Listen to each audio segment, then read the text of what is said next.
everybody, and welcome back to another episode of the Mayor Tyler Moore Show here on the Kokomo Post, partnered with Walls Furniture and Mattress right here in Kokomo. My name is Drew Larison. As always, with me, the MTM. Mr. Mayor, how are you doing today? Hey, I'm doing great. Coming off a busy weekend. Well, tell me all about it. Oh, well, unfortunately, we were just talking off screen. The Bobcats, unfortunately, dropped a couple to start off the season. That's all right. That it just gets them hungry as they work their way back home to the end of the month. I just got done filming the Bobcast, which is another podcast we're doing with the Kokomo Bobcats. Heard about all the losses and what's going on, and they sound confident. They've got, we're a new team. We're figuring out how to play with each other, and they'll figure it out, I think. Yep. Yeah, Coach Cliff has got them under control. Yep. But out at Northwestern High School, those that might have missed a couple years ago, and I think even the year prior to that, the Indiana First robotics competition was held out at Northwestern both Saturday and Sunday. Went out on Saturday.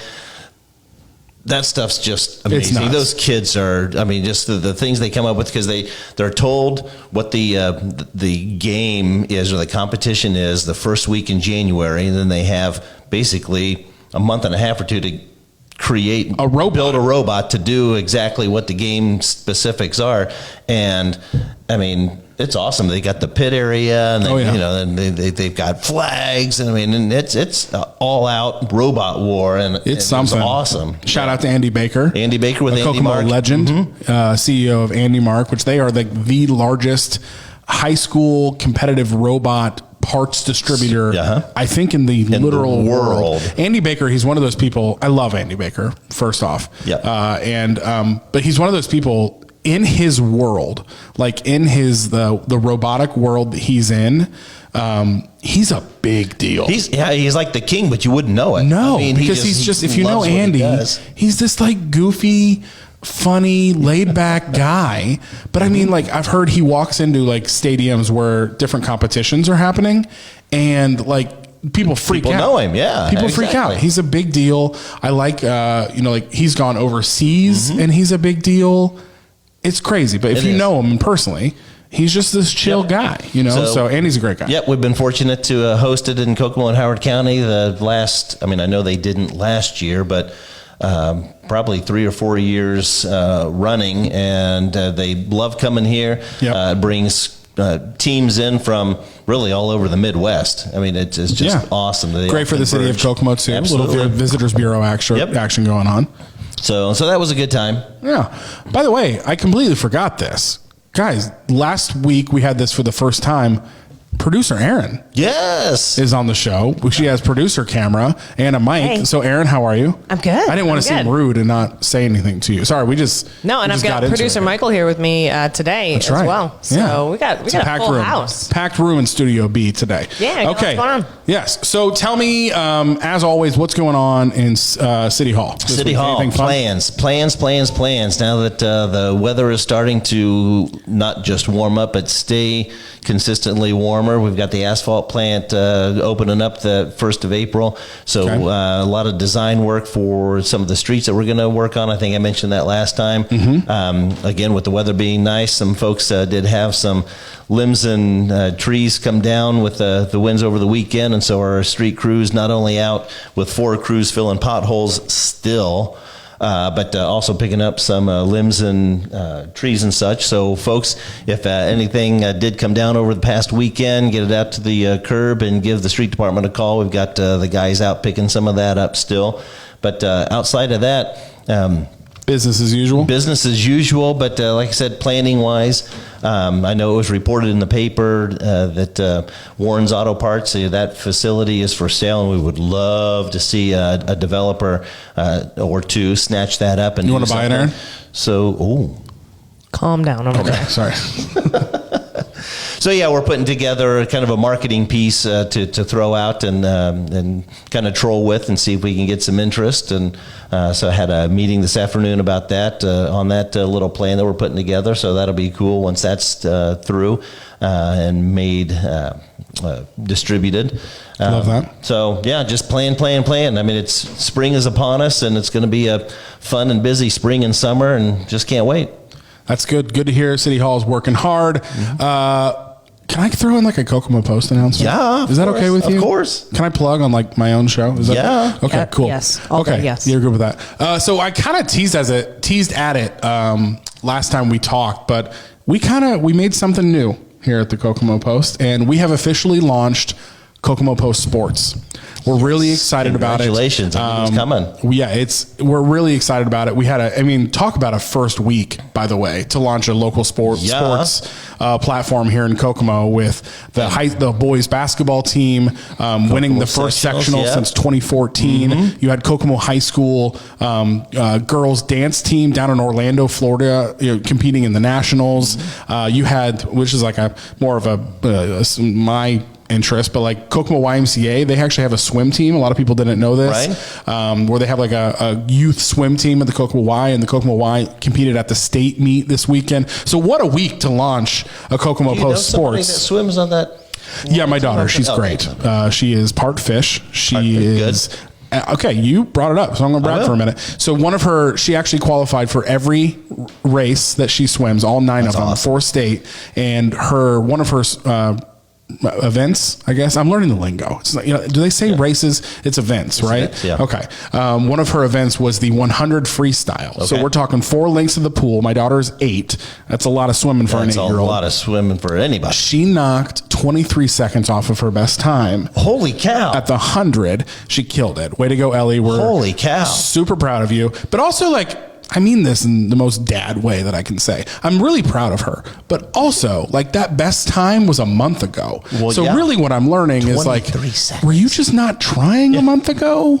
Because you don't gain that much skill and muscle in a month to knock 23 seconds off your time. But that's my dad's Did she grow a little bit too? Or did I have no idea. I don't know. Girl's strong. That's awesome. She swims a lot with this team, and she's got muscle already for an 8-year-old, which is perfect. Great. But anyway, so I was saying we've launched Kokomo Post Sports. Go and check it out. We have a Facebook page for it as of right now. We're working on getting some Instagram accounts. We're going to start posting on our TikTok more about the Kokomo Post Sports. But dear me, we've been welcomed from the Kokomo internet community. So we just really appreciate that. We want to do what we've done for infotainment in the local event space, restaurant space, all that fun content that we create for the Kokomo Post. We want to do that for local sports. So we've got some shows planned where we're going to show you the human and personal and funny side of local athletes. We want to show off local athletes when they're not wearing the jersey on a lot of stuff. Plus, the stuff we'll do with the Bobcats. I'm trying to make plans with the Jackrabbits, IUK Athletics, which, by the way, IUK's knocking it out. Holy cow. Their men's basketball team,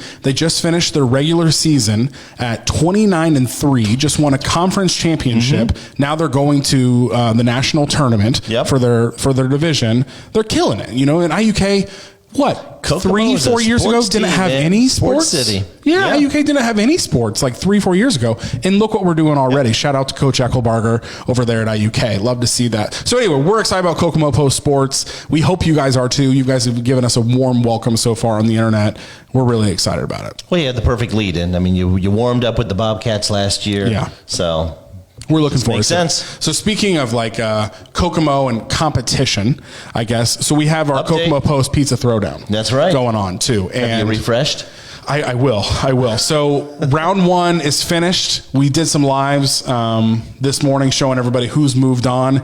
And dear me, round 2 is blowing up. By the way, Circle Pizza just made another comeback. They're actually ahead by 4 votes on Fire Pizza. And I'll tell you, round 2, we've got some of the best matchups in the world. And shout out to Grissom, Chrysler, Jeep, Dodge, Ram for being our partner for this Pizza Throwdown. We're going to do so many of these throwdowns. We're having way too much fun with these in the office. It's really fun. But we've got Circle Pizza versus Fire Pizza. We have Oscar's Pizza versus Gabe's Pizza. We have Pizza King versus Stoney's Pizza. And then we have Bruno's versus Pizza Co. So really good matchups going on right now. Looking forward to that. If you want to vote for your favorite pizzeria, make sure to go to the kokomopost.com/pizza. Literally maybe takes you 10 seconds, Michael? 10 seconds. If that. To vote for all the different matchups going on right now. It's a good time. I'm trying to learn when you want to say something and when you don't. We're staring through a tripod. Exactly. It's wild. But no, it takes 10 seconds. I am shooketh at the Circle Pizza and at the Fire Pizza. I'm telling you, the outskirts. east-west rivalry that is strong. That's totally what it is. I know, they're the outskirts of Kokomo. Yep. It's crazy. It's gonna be nuts, man. And I feel like you're on refresh on. It's my drug, is what I said. Like I'm constantly refreshing. But we just launched this, and 2,000, 3,000 votes in 3 or 4 hours. So. It's nuts. Which the last round had 8,000 total for a week. Also. That's the perspective of this. Nuts. I would like to have a confessional moment with you guys. So I know that I was talk big game about only liking New York pizza, and that if it comes in squares and it's roller skate rink pizza, guys, I owe a large apology to Pizza King because I had it. You guys brought back you did a tour to. We pizza. did me and Michael from Grissom. We did a tour of pizza of Kokomo and went and 5 you came back with literally 5 boxes of pizza, which I had to try some of. Course. You know, just out of scientific research, right, guys?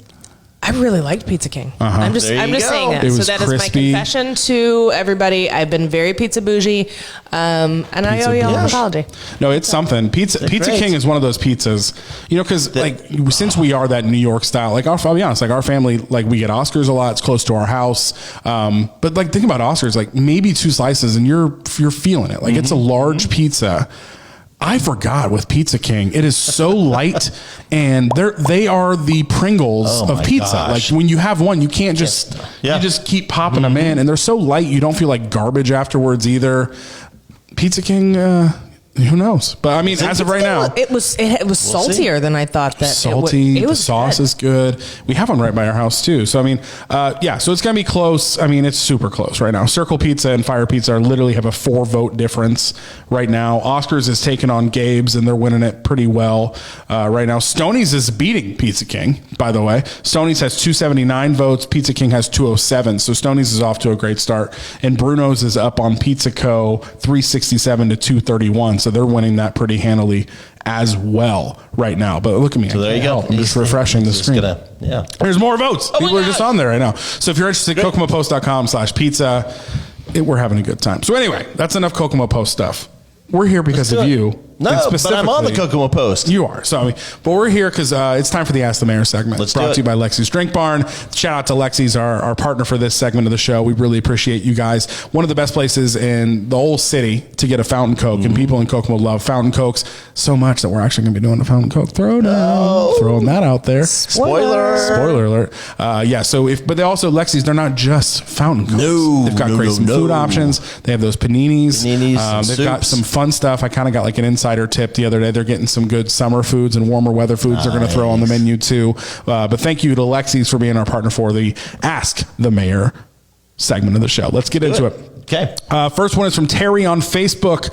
What are they doing with Northside Park? They took all the ball feeds out. What is the future plan for the park? On all the small diamonds, we are removing the outfield fences because now that the leagues are playing their games out at Championship Park, we are leaving the diamonds at the smaller parks at Northside, Southside, UCT, and which one did I leave out? Northside, Southside, UCT. East side. Yeah, that makes sense. Waterworks. I don't know. Parks, yeah. What other parks are there? But since those diamonds now are no longer adopted, if you will, by the leagues themselves, the city parks department will now maintain those. So to make it easier to mow and such, we've moved the outfield fences. The diamonds will still be maintained by the parks department, so that teams can use those if they need practice time and not out at Championship Park, but Northside specifically is the first one that we're hitting to make more of a destination or a trailhead. We've got planned a pump track and ninja course there, so that right along the trail, and obviously with the parking out there, we're in the process of redoing the bathrooms there as well, anticipating more activity. So a lot of stuff going on. Gonna throw some stuff in there. Yes, Aaron? Yes, ma'am.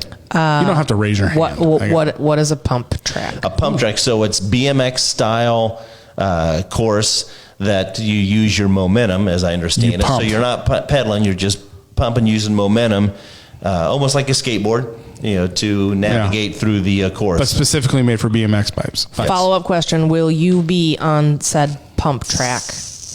I'll have to check with HR to see if insurance will cover. Yikes! What would happen? Sounds like a Kokomo Post try. I will definitely work my way over there to try it. Yes, I've not been on the skate park though. That definitely would not. Which was packed over the weekend, by the way, because the warmer weather. Yeah. People were down there, and at Jackson Morrow too. Okay, so a lot going on there. Yeah. Next question is from Chris on Facebook. Can we have a proclamation day for Cerebral Palsy Awareness Day for someone like myself with this disability? Absolutely. I mean, I have, as far as I've been, or as long as I've been in office, not had that request. Don't know if previous administrations have, but as with any organization or group, they are more than welcome to contact my office and put in a request for that acknowledgement, and we'll kind of do a little intel and then get more information on it, and more than likely honor that request. Absolutely. So 456-7444, or shoot me an email, mayor@cityofkokomo.org. This next question, I mean, it's not a crazy question, but I just like how he put it. I don't know this guy, but I feel like I want to. This is from Jacob on Facebook. Any word on the new event center? I've heard rumors. Ooh. The I've heard rumors at the end really got me. I really enjoyed that.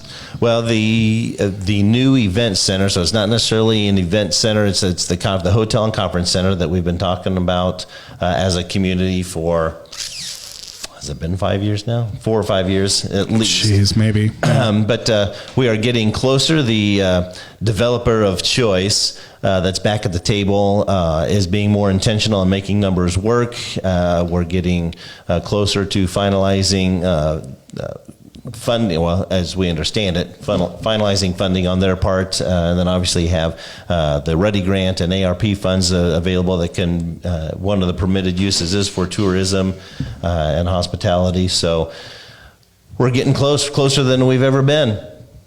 Love that for so many reasons. I'd be interested to hear what his rumors were. I know, and that's what I come. He's like, I've heard rumors. I'm not going to tell you the rumors, but I've heard them. It's just, I like Jacob. I don't know who he is, but I like him.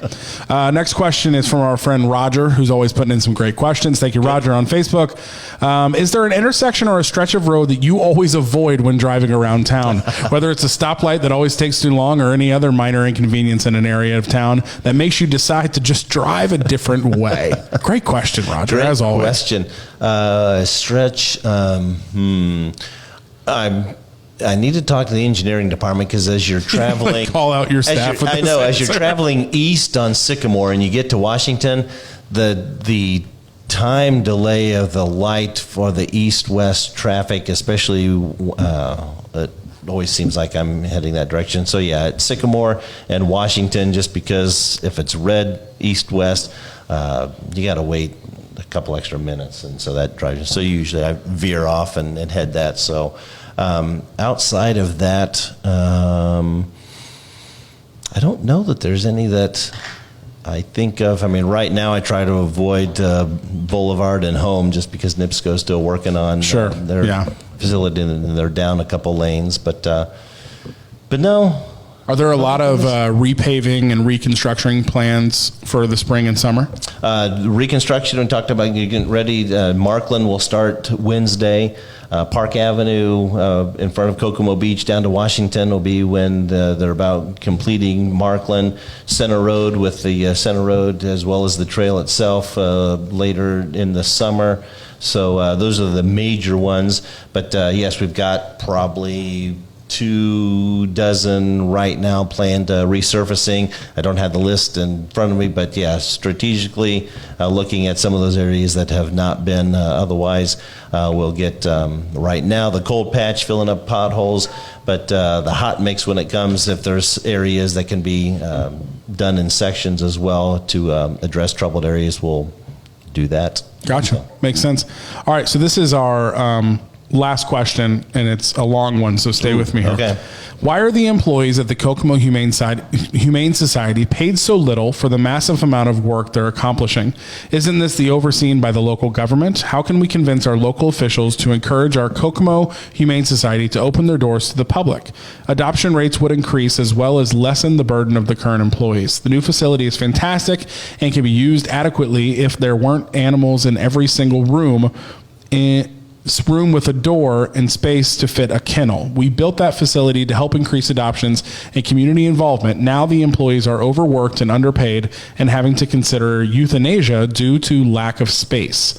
How can we encourage local citizens to utilize the discount coupons available for spay and neutering their pets? How can we increase the number of employees working at the Humane Society if they're being offered $8 an hour? In order for the Humane Society to open their doors, increase adoption rates, and regain owner retention, there needs to be more trained employees. No one can survive working a full-time job at $8 an hour. I told you to stick with me. Okay. It was a long one. Humane Society is basically a standalone nonprofit, so they are funded by both the city and the county. So I guess in that respects, we have partly funded. Right, partly yes, funded. okay, Yeah, yes. yeah. So they receive because part of the justification for that is they obviously help both city and county with animal control, and so they are paid for their services, but then also for the adoptions and such that are provided. As for pay scale, that would probably be a call or a question for the board itself. Like any organization, especially nonprofits, they may struggle with funding and increasing costs. I mean, especially with the way supply chain, everything else. I mean, I know they get a lot of donations of food and towels and toys and such. I mean, so thank you to the community for doing that. But as for the employees and accessibility by the public, I haven't had a conversation with them to see what their policy. I know that they had restricted entry in the last couple of years due to COVID and having people, too many people in, with the animals and or stepping over each other in close proximity. Because as anybody who's been out there knows, although it's a beautiful state-of-the-art facility with the number of kennels, it's still tight passage in through there. So I think they're still navigating through that and getting to a comfort level to not only protect the citizens that are still coming in, but their employees as well. But pay scale, training, operational additional, that'd be a conversation for the director or the board itself. So yes, I can have that conversation with them. I didn't realize things were appeared to be as bad as they were. I know they rely heavily on their volunteers, so I'm not sure how many actual staff members they have, and if they are full time and only getting $8, how that shakes out. But more than anything, I think it's just it's the nature of the beast, no pun intended. I mean, they're a nonprofit working on the limited funding that they get, from donations, and they, like others, have not had the number of fundraisers that they've been able to, or maybe that many in attendance, but probably still working through those. So, sure, definitely follow up and have a conversation with them to see how they can address the concerns that have been voiced. Well, that's interesting. I don't think I knew there was funding. Like, how does that relationship work between the city and them? Is there just a set amount of funding that is allocated each year for animal control? It's the funding that both the city and the county provide does help fund animal control and allow them to do that, but it's also additional funding for the services they provide in animal control and in general. I mean, so bringing not only housing, because I was concerned to hear him say that they're resorting to euthanasia, and that's one of the things that our Humane Society, that's the goal of not have to do. Well, prided themselves in is that they're not a their live release rate is exceptional from where it was several years ago. I think I've seen the stats, and maybe I haven't seen statistics in the last few months or year, but that's interesting. I think I didn't understand. I don't think I understood the sort of play between those two. Like, what portion of their total budget do you know is city and county funded? A large portion of it. Is it? Yeah. When you say large, is that like 50% or like 80%? I would say probably city and county combined, they probably fund, and they're probably going to kill me for guessing, and I may be wrong, but I would venture to guess close to 75%, 60 to 75% of their annual budget comes from city and county funding. And then is there any sort of city or county, sitting on their board at all? So is there any kind of oversight of that? Not elected officials, unless just by default they've been asked to sit on the board, but I don't believe there are any city or county elected officials, and that's not anything that that may be intentional and maybe it's not, but right, that's a good question. If we provide the funding, should we not have appointments, so many appointments to the board? Yeah, that's fascinating. That? So that's a good question. I don't think I knew that was sort of how those two played together, because they do play a really vital role in making sure, we've talked about this a lot, there's sort of a quality of place, quality of life when there are not stray animals all around, and they've done, I've seen the work that they've done in growing that facility in these last few years. So that's really fascinating. Yep. Thanks. Good question. Yeah, I mean, it's definitely a concern. But again, one of the things that they've prided themselves in is that they're a no-kill shelter. Now, not to say that they have not had to euthanize an animal due to health reasons or due to uncontrollable or undisciplined aggression. But no, adoption-wise, they have a great relationship with some of the local veterinarians that provide, free medical service to the animals as well. So, I hate to hear that person has a bad experience or bad taste in their mouth in regards to the Humane Society. Well, it's when I first read the question, I was unaware that there was city funding, but there was that much of it being government funded, to where I thought I was about to answer the same type of question that we get a lot, where like the city doesn't pick how much people get paid at private organizations, whether it be for profit or nonprofit, but maybe they're aware of how much of that budget comes from a county and city. So that assumption goes, maybe you do make those calls, or you are on that board because the city, it's so much government funded, which goes back to things like the city probably should have somebody on that board, to help with those situations. Because something I've learned is perception is reality for a lot of people. So this person, maybe they think their perception is, since the city or government gives a lot of money to these organizations, they're making a lot more calls. Or should know what's going on there. Should know. Well, I mean, at minimum, what's going on. But maybe they're making a lot more operational calls because of how much they're giving. But then, I mean, on the other hand, right, do all major donors at other nonprofits get calls on operational decisions like how much, compensation people are paid? No. I mean, in those cases, donors are donors because they're giving funds to support the cause and the mission, right? So where is that? It's not necessarily the board's job then to have oversight on those operational issues. So I guess I don't even necessarily know how I feel about it, but I definitely didn't know how much the city had to do with its ongoing operating budget, sort of operational funding. Yeah. That's fascinating. Yeah, because even that comparison, if it's like a donor or something like that, I don't think a donor is responsible for 75% of the operations of one specific donor. Even that's a large percentage, for, I guess in this case, it's two entities. I think you said between the county and the city combining. But that's interesting. And wow. The more you know. We might have discovered some things here on the M-Team show. Look at that. See, that's why we did this show. 100%. That's why we do this, why we have these conversations. And it's another example. I feel like if that was a quote in a newspaper, I feel like we couldn't have had the conversation behind it, and we can sit down and talk and chat through it. So, awesome. What people, and it's public knowledge because the budgets of both entities are public record.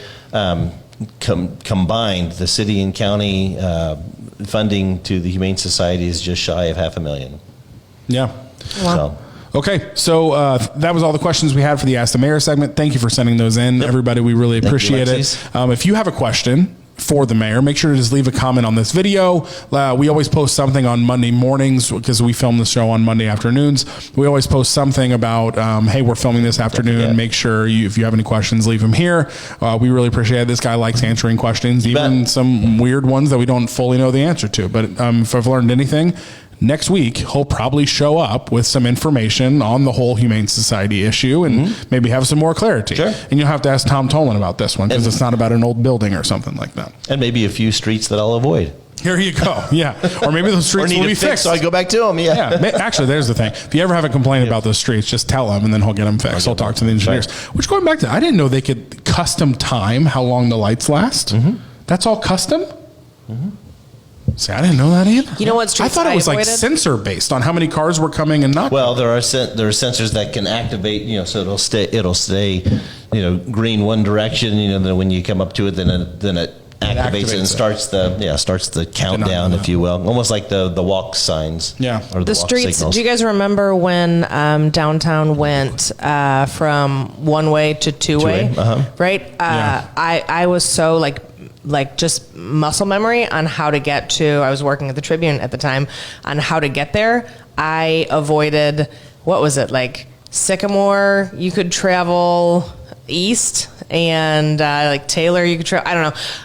It was a solid year before I could go the wrong way down the wrong streets. Like go the wrong way down Main Street. So that doesn't necessarily answer Roger's question, but I really felt like it was a key piece of information for you guys to know right now. I will say Kokomo's kind of been a trendsetter on that. Ever since we did all of our downtown streets to two-way, a lot of other towns around us or towns our size were like, oh. Okay, and they started doing that too. The threat of nuclear war was no longer an issue. I think that was part of it. It's just there was one way, so that if something happened, is that real? You could get out of the downtown area quickly because everybody was 2 lanes one way. People were nervous about nuclear war in Kokomo. That's what I had always heard. Country. Sputnik type of stuff? All over the country, yeah. So that's why a lot of those were one way. I mean, just so if something happened, you could get out of the downtown area. Look what we're learning today, folks.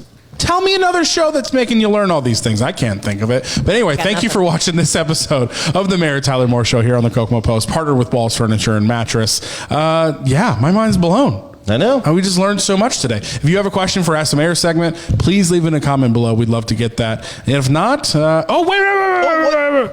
Dad joke. I got so caught up with the nuclear war comment, I completely forgot about dad jokes. Yeah, any nuclear dad jokes? Nuclear dad. One of your Kokomo Post tries has been out at Gravity Trampoline Park, right? Facts. We love those guys. Well, obviously, if anybody's got plans on going out there, get it in now because March is going to be the busiest month. It's always the busiest month out at Gravity Trampoline Park. Why is that? It's springtime. There you go, everybody. That was a good one. Thank you for watching this episode of the Mayor Tyler Moore Show. Like I said, leave your comments in the questions in the comments below. We love you guys. We're loopy. It's been quite a Monday. Right. Go vote on the Kokomo Post Pizza Throwdown. Partner with Grissom. It's the Elite 8. This is madness. Thank you for watching. We'll see you next time. All right. See you, Kokomo.